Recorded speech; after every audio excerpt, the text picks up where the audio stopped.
السلام علیکم. آج بروز پیر 4 مارچ. RFI بلیٹن کے ساتھ میں ہوں نورین چودھری. سب سے پہلے ہیڈ لائنز.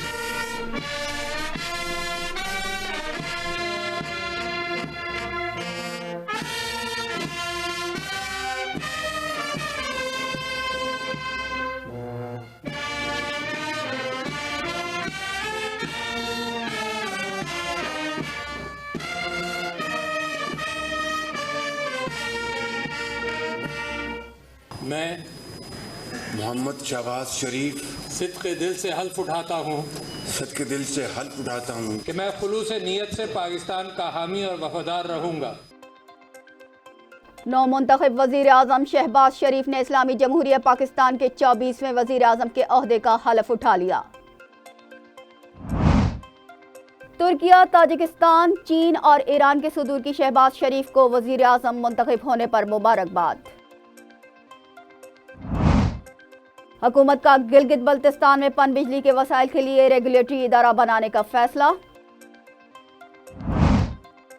خیبر پختونخوا میں گزشتہ 4 دنوں سے جاری شدید بارش اور لینڈ سلائڈنگ سے ہونے والے حادثات میں 27 افراد جاں بحق.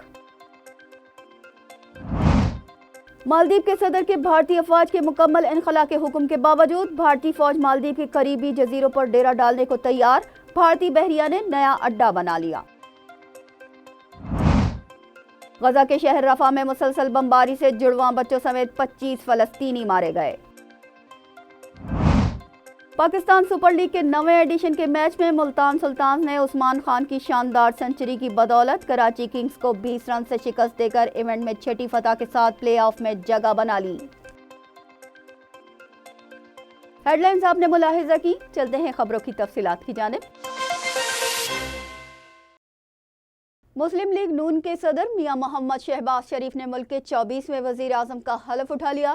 ایوان صدر میں ہونے والی تقریب میں نگراں وزیر اعظم اور مسلح افواج کے سربراہان بھی شریک ہوئے.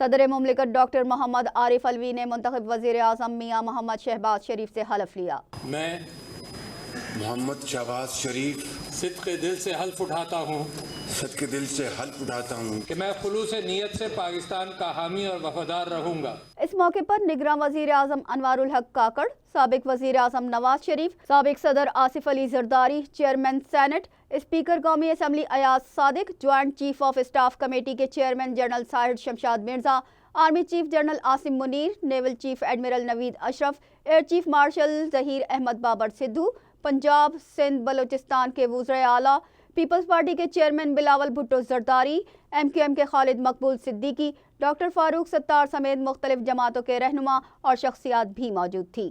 حلف برداری کی تقریب کے بعد مسلح افواج کے دستے نے وزیر اعظم کو گارڈ آف آنر پیش کیا، جبکہ سابق وزیر اعظم انوار الحق کاکڑ کو الوداعی گارڈ آف آنر پیش کیا گیا.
شہباز شریف وزیر اعظم ہاؤس پہنچے تو اسٹاف نے ان کا شاندار استقبال کیا.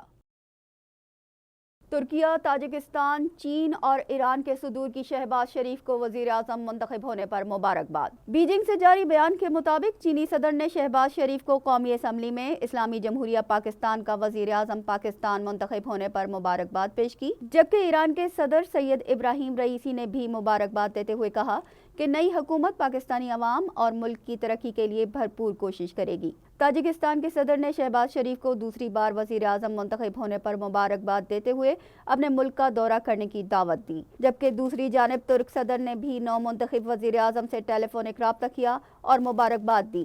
ترجمان دفتر خارجہ نے بتایا کہ ترک صدر نے شہباز شریف کی صلاحیتوں پر مکمل اعتماد کا اظہار کیا۔ وزیر اعظم نے ترک صدر رجب طیب ایردوان کا شکریہ ادا کیا۔ دونوں رہنماؤں نے دو طرفہ تعاون میں مزید فروغ کے عزم کا اظہار کیا۔ حکومت نے گلگت بلتستان میں پن بجلی کے وسائل کے لیے ریگولیٹری ادارہ بنانے کا فیصلہ کر لیا۔ حکومت کی جانب سے گلگت بلتستان انتظامیہ کو انرجی ریگولیٹری اتھارٹی اور انرجی ڈیولپمنٹ آرگنائزیشن کے قیام کے لیے سہولت فراہم کی جا رہی ہے تاکہ اس علاقے میں ہائیڈرو پاور سے بجلی کی پیداوار کی صلاحیت سے فائدہ اٹھایا جا سکے۔ CDWP کے حالیہ اجلاس میں متعلقہ فورم سے پیشگی منظوری کے بغیر پروجیکٹ کی گنجائش میں اضافے پر تنازع کے باعث گلگت میں 40 mega what hydro power project Hansel کی منظوری مؤخر کر دی گئی ہے۔ منصوبے کی لاگت مئی 2021 میں 12 ارب 10 کروڑ روپے سے بڑھ کر دسمبر 2023 میں 20 ارب 23 کروڑ روپے ہو گئی اور تاحال تعمیر شروع بھی نہیں ہوئی ہے۔ خیبر پختونخوا میں گزشتہ 4 دنوں سے جاری شدید بارش اور لینڈ سلائڈنگ سے ہونے والے حادثات میں 27 افراد جاں بحق ہو چکے ہیں۔ خیبر پختونخوا کے متعدد اضلاع بارشوں سے شدید متاثر ہوئے ہیں۔ پروونشل ڈیزاسٹر مینجمنٹ اتھارٹی کے مطابق سوات کی تحصیل مٹا کے علاقے چاتیکل میں مکان پر پہاڑی تودہ گرنے سے ملبے تلے دبے مزید 3 افراد کی لاشیں نکال لی گئی ہیں۔ اس سے قبل 4 افراد کی لاشیں نکالی جا چکی ہیں۔ لنڈی کوتل کے پہاڑی علاقے بازار زخیل کے نظر خیل گاؤں میں چھت گرنے سے 2 خواتین اور 4 بچے جاں بحق ہو گئے۔ اس طرح 4 دنوں کی شدید بارش اور لینڈ سلائڈنگ سے جاں بحق ہونے والوں کی تعداد 27 ہو گئی ہے، جبکہ دیر بلا اور چترال سمیت متعدد اضلاع میں بارش اور برف باری سے نظام زندگی مفلوج ہو گیا ہے۔ IMF نے حکومت پاکستان سے مطالبہ کیا ہے کہ خوراک، دواؤں، پیٹرولیم مصنوعات اور اسٹیشنری سمیت متعدد اشیاء پر 18% GST نافذ کرے۔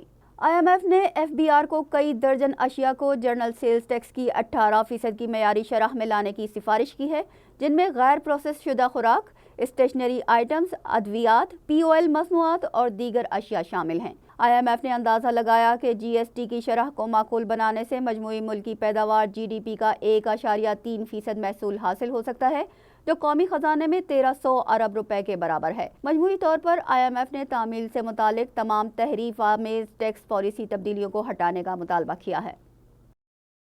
بھارت نے مالدیپ کے قریب تصویراتی لحاظ سے اہم جزیروں پر افواج کو تقویت دینے کے لیے مالدیپ کی جانب سے بھارتی افواج کو گھر بھیجے جانے کے عمل سے چند روز قبل ایک نیا اڈہ قائم کر لیا ہے۔ بھارت اور مالدیپ کے درمیان تعلقات اس وقت سے کشیدہ ہیں جب چین کے حامی صدر محمد معیزو نے بھارتی افواج کو نکالنے کے وعدے کے بعد گزشتہ سال انتخابات میں کامیابی حاصل کر لی تھی۔ بھارتی بحریہ نے ہفتے کو جاری ایک بیان میں کہا کہ بھارت کو جزیرہ نما ملک میں چین کی بڑھتی ہوئی موجودگی پر تحفظات ہیں، کیونکہ نیا اڈہ اس علاقے میں نئی دہلی کی آپریشنل نگرانی میں توسیع کا باعث ہوگا۔ صدر محمد معیزو نے بھارت کو مالدیپ میں مقیم جاسوسی طیارہ چلانے والے 89 سیکیورٹی اہلکاروں کو واپس بلانے کو کہا تھا۔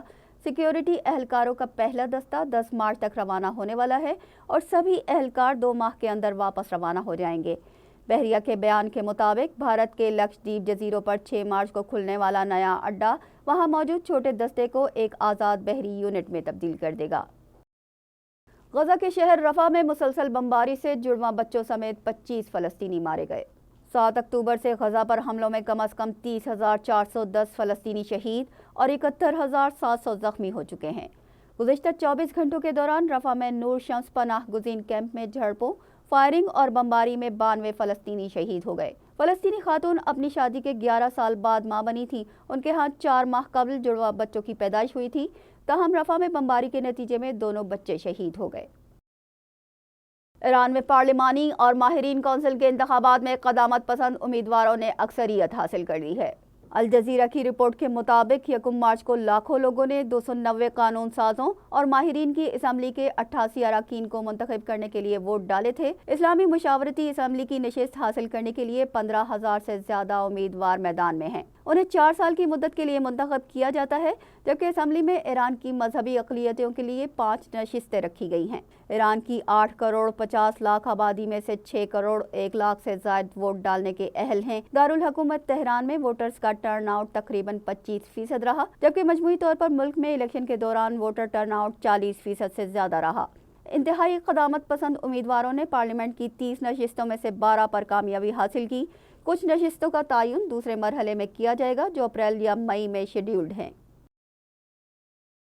پاکستان سپر لیگ کے 9ویں ایڈیشن کے میچ میں ملتان سلطانز نے عثمان خان کی شاندار سنچری کی بدولت کراچی کنگز کو 20 رن سے شکست دے کر ایونٹ میں چھٹی فتح کے ساتھ پلے آف میں جگہ بنا لی۔ کراچی کے نیشنل اسٹیڈیم میں کھیلے جا رہے میچ میں ملتان سلطانز نے ٹاس جیت کر پہلے بیٹنگ کا فیصلہ کیا۔ ملتان سلطانز نے مقررہ اوورز میں 3 وکٹوں کے نقصان پر 189 رنز بنائے۔ ہدف کے تعاقب میں کراچی کنگز کی ٹیم نے مقررہ اوورز میں 7 وکٹوں کے نقصان پر 169 رنز بنائے اور انہیں میچ میں 20 رن سے ناکامی کا منہ دیکھنا پڑا۔ اس میچ میں کامیابی کی بدولت سلطانز نے ایونٹ میں چھٹی فتح کے ساتھ پلے آف میں بھی جگہ بنا لی ہے۔ عثمان خان کو ان کی عمدہ سنچری پر میچ کا بہترین کھلاڑی قرار دیا گیا۔ اس کے ساتھ ہی نیوز بلیٹن اپنے اختتام کو پہنچا۔ ہمیں دیجیے اجازت۔ اللہ نگہبان۔